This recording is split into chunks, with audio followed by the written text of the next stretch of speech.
जिस शहर में मैं रहता हूं उसके मुख्यमंत्री से मैं मिल चुका हूं और इनके साथ मेरी फोटो है। कल को अगर कोई प्रोड्यूसर मेरे पैसे मारने की कोशिश करता है तो मैं वो फोटो जरूर दिखाऊंगा।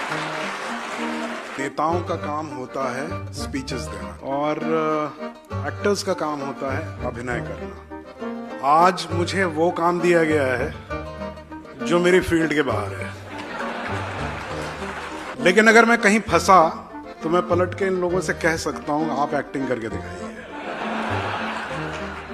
ते म्हणाले की जे मला येतं ते तुम्ही मला करायला सांगत नाही आणि जे मला येत नाही ते तुम्ही मला करायला सांगता। तुम्हाला माहित नाही आमचे नेते हे इतके मोठे अभिनेते आहेत, आमच्यातले अर्धे लोक पिक्चर मध्ये आले नाहीत म्हणून अनेकांचा चरित्र